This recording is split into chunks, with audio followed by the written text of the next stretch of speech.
Hi, everyone. It's Monique from Solve here. I wanted to do a quick walkthrough of how to use your Advocacy Associates portal for Advocacy Week. So you should receive your login link 1 to 2 weeks before Advocacy Week. And this is going to be how you access everything to do with your schedule, details, and how to access the meetings. So I'm going to go ahead and share my screen.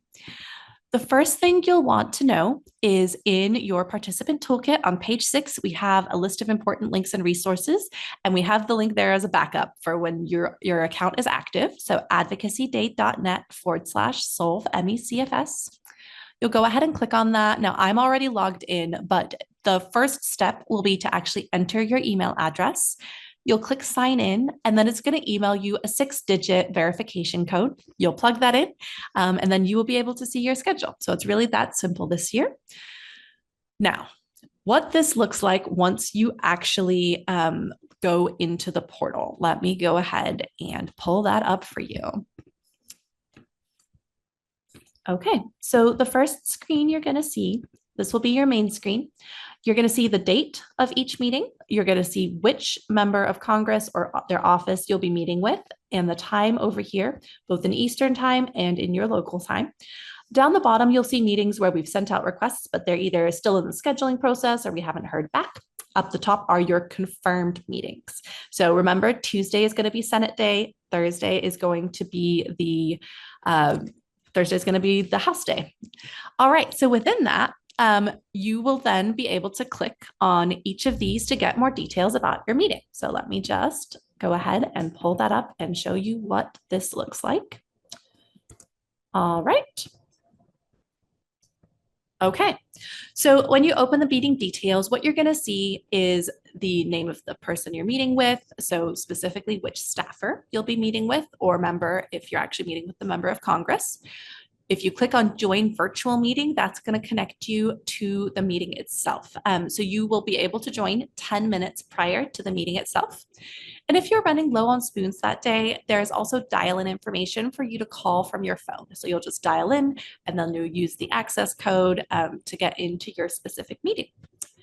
Now, as we scroll down a little further, there is a thank you email option. So that's going to be pre-populated with both the email address of the member of Congress you want to reach out to, and it will have language for your actual thank you email pre-populated there for you. And you can just click the little copy button and then paste that into whichever app you usually use to send emails and go from there. When it comes to meeting notes, we recommend taking notes because the Solve staff will then be able to follow up on details from your meeting. So in particular, anything where a staffer mentions what's really important to them, or they show interest in a particular topic, or they ask for a specific follow-up, please type that in there so Solve staff can follow up after the meetings and be able to actually give you that information. Finally, you will see that there are going to be documents and resources that will just be things like your talking points document and toolkit available for you. And we'll have just a brief summary of your talking points there in the portal immediately available for you. Finally, I'm going to not show it because of privacy, but attendees will be listed down the bottom. There will be the list of everyone else who will be in the meeting with you, and you'll be able to see that ahead of time. All right, going back to the main piece of your portal. So let me go ahead and pull that up for you. Okay, so on the left-hand side, what is going to be really important for you is going to be the support tab.